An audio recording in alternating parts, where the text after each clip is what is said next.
Top of the morning to you. I hope you're all fine and dandy and staying ahead of the game. Remember, it is a game, and each one of us must play our part. Thank you for joining me again. Today we're going to be looking in the northeast of Scotland again, and we're going. Last night or yesterday I looked at this estate, the Castle Fraser Estate and Gardens, and I showed how Cetus the Beast is overlaid in the physical landscape of Castle Fraser. But what we're going to do, and the videos are available on my YouTube channel to peruse, and the videos for Kemney, Pegasus and Aquilus are there for other people to look at too. But what we're doing is we're travelling down the country from the North Celestial Pole, and what I'm actually mapping here is a great battle that happens in the heavens. And I'm showing how certain beasts fell from the heavens and how our ancestors not only marked them on standing stones in these areas, but also the physical lands themselves are the asterisms which have fell. And for thousands of years our ancestors knew this. They possibly fell, from what I'm calculating, they possibly fell about 5,000 years ago, in the year 3117 BC, possibly. And the reason why I say that is because Angus Collins, his book Starstones and Scholars, he describes most of the standing stones in the pictures and the images, and gives us a history of what is actually happening in the British and the Scottish Isles, and with standing stones throughout the world and petroglyphs. But he dates it to approximately 3117 BC, when in his book he claims that Jason and the Argonauts, Jason and his 12, travelled on a great ship, the Argos Navi, and mapped all this. And so I am following his work, following the work of Combs Beaumont, following the work of Barry Dunsford, and many other authors. L.A. Waddell, who claims that the British Isles are actually the Hittite lands and the Canaanite lands, and the standing stones themselves are Canaanite and Hittite, which I totally agree with, because I read Hebrew and Aramaic, and I can read the inscriptions and the symbols on most of the stones in the northeast of Scotland. And I would say that they're Phoenician, Hebrew, Aramaic, and I totally agree with L.A. Waddell in his earlier recordings of these islands and the standing stones within them.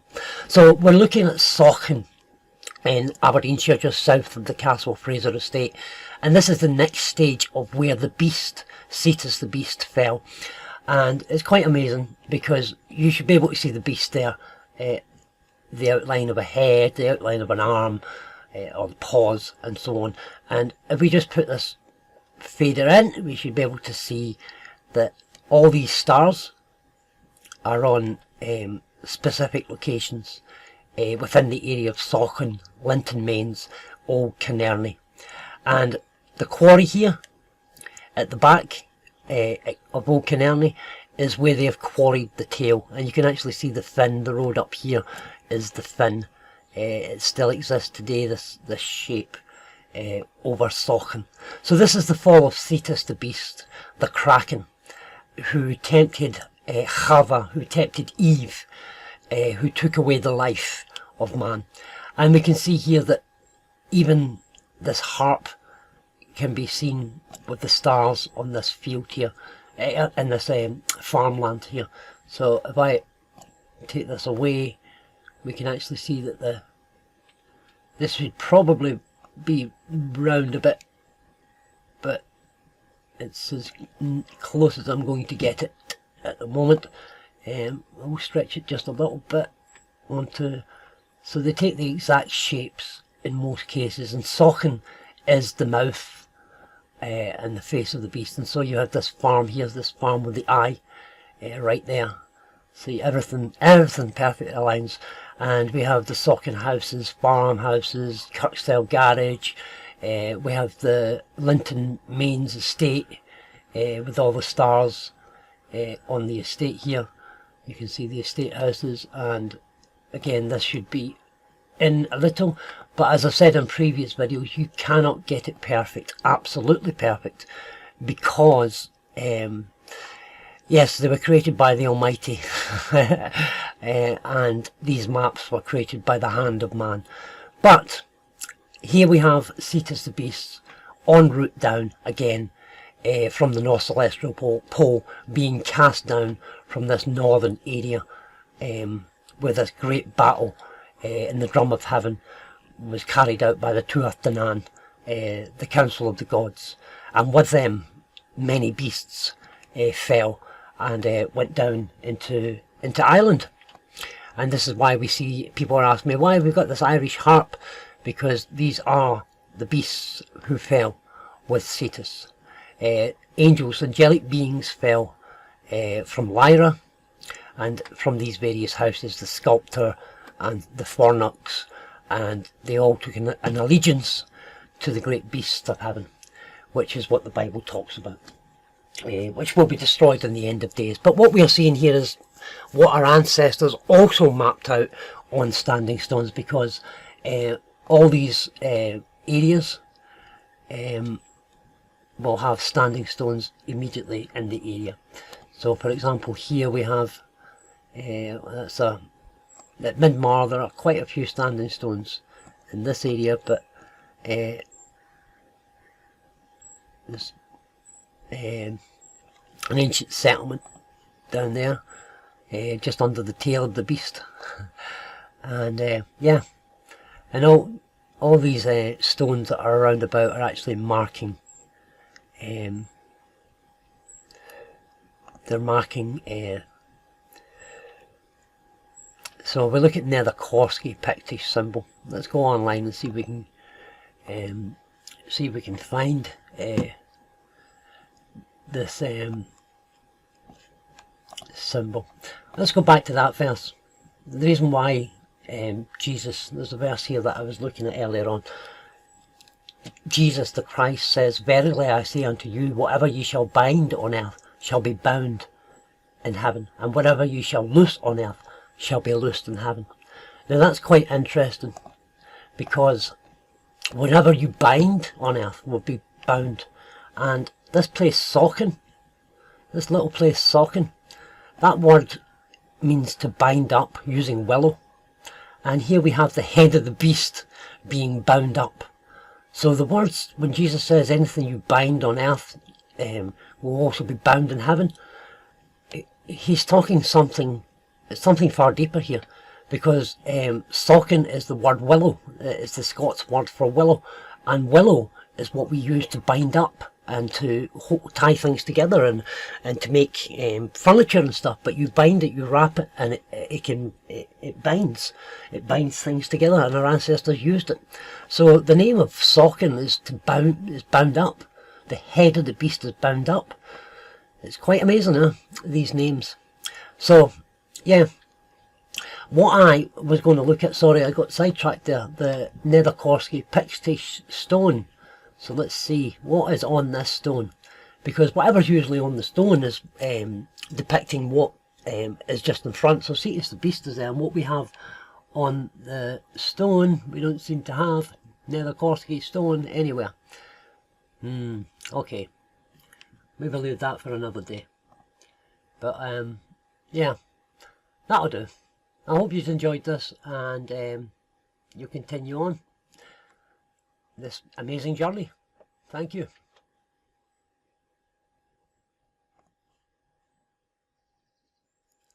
Now what we have here, I found the Netherkorsky standing stones. I didn't realise earlier on in that recording there that I hadn't put in the word stone, so it just brought me up with lots of different things. But here is an online tool, I suppose, for looking at the stones, a 3D image of the Netherkorsky standing stones. And what we're actually looking at here, it says here, you can see here that there's cut marks. If I go on here, these are the cut marks, possible cut marks. The people, the archaeologists and the people, the scholars, that, as Anders Collins says, they haven't got a clue, but these are constellation marks, and there's a mark there, and a mark there, and this here. I would need to go and read the stones personally to see exactly what it is, but what is actually shown here is a recumbent stone, a collapsed recumbent stone. Now, a recumbent stone is quite unique because a recumbent stone contains two upright pillars normally, and this usually large flat stone. Up until recently, I wasn't too sure what a recumbent stone was, but since I've been mapping this journey of the fall of the beast from the poles of heaven, this pole here represents Saint Marnoch, or the angel Marie in the heavens. In the ark there are two angels in the top of the standing stones, and these angels' wings touch each other. And this is Saint Marnoch, or the this is Saint Marnoch, and this is Saint Macha. Machri is Saint Michael in the Saint Mary's line, and these are the two poles, magnetic poles of heaven, and they're represented by angels at the top of the ark. And this would then, a recumbent stone, this large stone, this would then represent something that fell between the poles. And so I am now of the opinion that these very large stones are representing Cetus the beast. I'm fairly certain of that. These are the two poles of heaven. If you look to the south of Scotland, we have Kilmarnock, and it's connected to the same Saint Marnoch, and we have St Marnoch's Church at the North Celestial Pole in a place called Foggy Lone, or Aberchurda, and Marnoch's Church is there, and St Macha's Cathedral is here, and these represent the two archangels, or the two poles of heaven, and the beast circles the pole, and this is possibly representing, this recumbent stone I believe is representing Cetus the beast. Of course, this Nether Korsky standing stone is facing this Linton Mains and Sauchen. So it's the recumbent stone itself is pinpointing, or the two stones are pinpointing where the beast is laying in the immediate vicinity, and this is how our ancestors laid it out for us to see.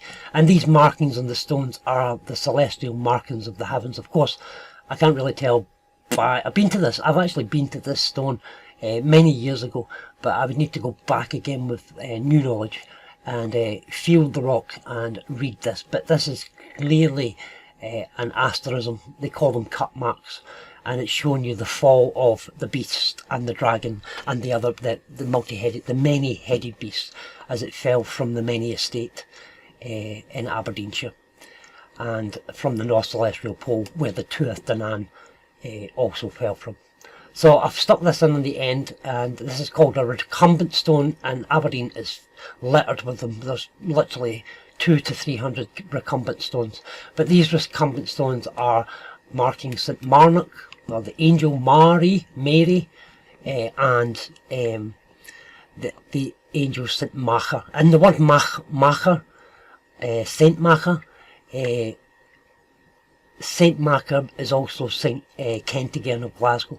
So Kilmarnock is where the angel fell to in the south, in the land of Canaan, where the Tuath Danann went to, and this Saint Kentigern, or Saint Macha, also known as St Kentigern, is St Mungo of Glasgow, the same saints. But what the Catholic Church did is they took away the angelic names and the angelic forms, the heavenly forms and names that we had, and they replaced them with their religious order. A bishop and a cardinal, these are all bi, meaning to see, bifocals, bishop. Zodiac is episcopal, horoscopus. So the Catholic Church invaded, the Tuath Danann invaded from Ireland and set their saints all over the British Isles, whether it be St Columba, St George, St Christopher, St Andrew. All of them are hiding the angelic names. And yeah, I hope this helps too.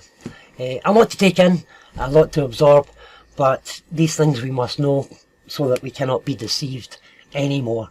We need to bring this system down, and in order to bring this system down, I have to expose what they have been covering up, what they've been lying about, and show what our ancestors put there for us, so that we would not be deceived by this material, corporate, dead underworld system which has rebelled against the very forces of heaven. So keep shining, keep looking up, don't forget to look up stuff. Bless you all.